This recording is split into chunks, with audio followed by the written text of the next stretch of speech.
Man, there's so much I want to ask about. I'm not sure if it's related or not, but as I've been realigning myself, I've been playing music more again in my life, and it's interesting. You talked about not caring about who gets the credit for something, and I used to be really concerned about writing music. I want to write, and I don't want to play other people's songs. But lately, I've really been inspired to learn other people's songs, and I think it's been very helpful to me. Well, it certainly does give you an opportunity to feel the harmonics of something that somebody else already figured out works, and it helps you to practice the vibration of that feeling. Okay, that makes a lot of sense. Because I'm like, it's giving me joy in music that I can't remember feeling, And then I start wondering, it's like with all our inner beings been intermixed, like how much is that song, am I a part of it, or was... Yes, because you're the new translator of it. It's never been played like that before. It has never been what it is now, ever. Okay, I love that. Sometimes people will say, well, I really admire this dead musician or this dead composer or this dead painter or whoever it is. So now that they are dead, I will channel them. And we say, they don't have to be dead for you to do that, because there's an energy stream of them and their inner beings are contributing. Consider it from this framework. When you think a thought, that thought thinks. So when someone writes a song, that song sings beyond what the original singer of the song sang. Oh, so is that song always evolving? Always. Okay, wow. Even to the last person who is receiving it. Each person that received it puts a different vibrational nuance on it, which then you may be responding to. That's why our friend knows that we have him on our mind with every word we speak. And that one, and that one, and that one, and that one, and that one, and that one, and that one, and that one. Understanding you at all levels of your being, knowing where you are in relationship to what you want, knowing what's the best scenario for the most pleasure or alignment for each and all. It's a lovely co-creating thing that's going on in this world of physical and non-physical co-creating, isn't it? Yes, I'm loving everything. And I do felt like when they asked those questions, they were asking for me, or I was getting the answer in that way. Sometimes people say, oh, Abraham, we are so appreciative of your answers. And we say, without your questions, there would be not one. So when does it start? In other words, when does the answer end and the new question begin? And then when does the new question end and the new answer begin? Isn't it just this eternal interplay that we are all about? And if that's so, then should there be unhappiness with myself in my human form when I'm having a step one moment?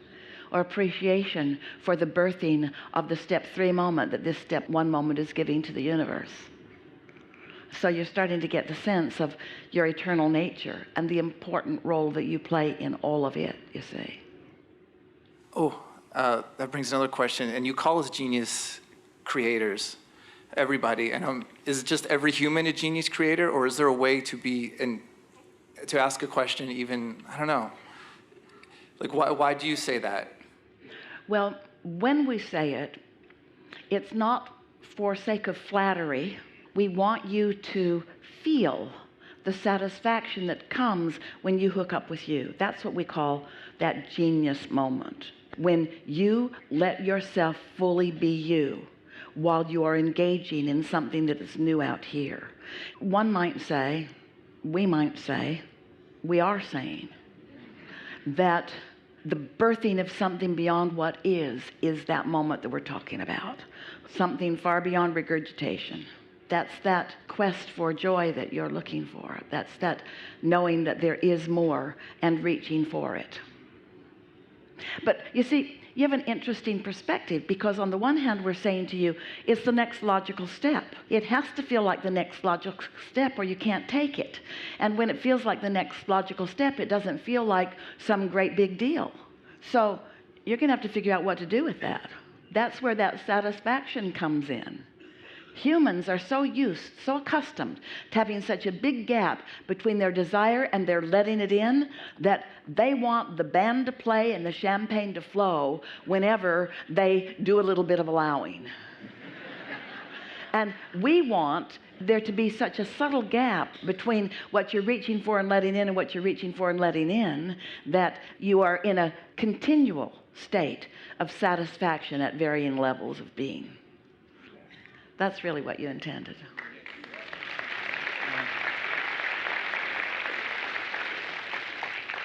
I had another question kind of about physics. I'm not sure where it's going with this, but I feel like there's a beauty in it. Like I like to fly drones, but I don't like having any restrictions. And what I've noticed with that, I thought I was trying to defy gravity, but I'm not. I'm dancing with it, you know, and I'm feeling that kind of flow. And I can't help but to see that pattern in everything, like in dancing and in music. Is that, I mean, I guess it must be, but so that pattern is throughout everything that is in connection with Source? Accepting the realness, and you could say the rightness, of the basis, and then going with the flow of that. The acceptance of the existence of your inner being is a big awareness. Familiarizing yourself with what it feels like to be in vibrational sync with your inner being is just such an important and amazing thing. The ability to maintain your relationship with the vibration of your inner being, that's true mastery. And then the exhilaration of co-creating in conjunction with that perspective, that's what you intended when you came into this physical body. You didn't come to get worthy, you are. You didn't come to fix something, you came to create. You didn't come to solve problems, you came for the joyous journey of evolution. And you could say that the journey of evolution is the solving of problems. You could say that, but you didn't come to eradicate problems. That's so good. You didn't come to eradicate your world of problems. You came to soar on the energy of them. You came to experience the bounce from contrast and the clarity of it. And you brought a guidance system with you so that once you tune in on it, you could tune in on it. You could identify it and isolate it and calibrate to it and then utilize it. I want to ask one more question about mastery, and you said so many times. Is mastery like, is getting it really good at something? And that's all it is, or is it because there's something so We'll define beautiful? mastery. Mm-hmm. Doing it because I want to. Oh yeah, yeah. Because loving it so much that nothing else will do. That's mastery. And that's all you need to know about it, right?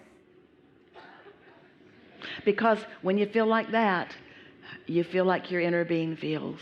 And when you feel like your inner being feels, you have mastered it. That is flow state, right? Flow state. Yeah.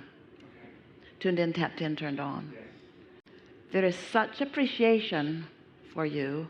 Esther was running over in her mind the long list of things and experiences and situations, and mostly people she is appreciating.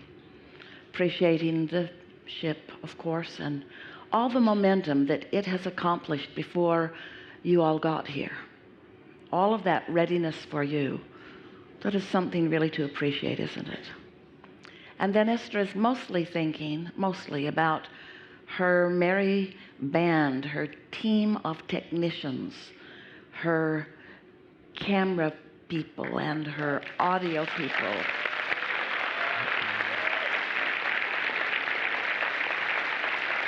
So many people, some of them out where you can see them and lots of them behind the scenes, and all of them doing it because they want to. Because they want to.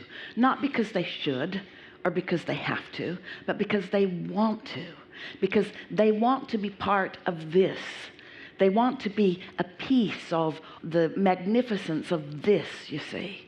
Can you feel yourself in the scenarios of your life experience? Can you feel the important role that you play? Esther cannot omit any one of them. Peter and Richard and Jared and Mark, not one of them can she imagine not being part of this scenario. Val's new to her game and she can't live without Val. You can't either. Melissa, Ron and his team. There is a lot going on in your world that is obvious, and appreciation for these important, committed, doing it because they want to, pieces in all of this. It matters, and it feels good to feel that.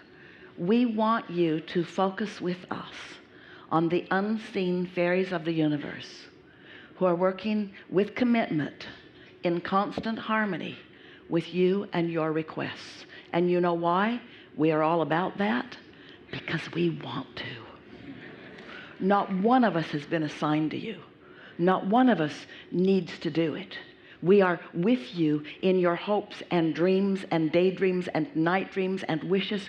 We are with you in all of that because it feels so good for us to ride on the wings of what you are about, you see. This is co-creation at its best. This gathering has produced enough satisfying material to keep Esther happy ever after. She'll get over it by tomorrow. There is so much love here for you. We are eager about what is next. We are satisfied with what is. And we have transmitted our strongest wish for you. And that is that you know you as we know you. And for now, we are complete.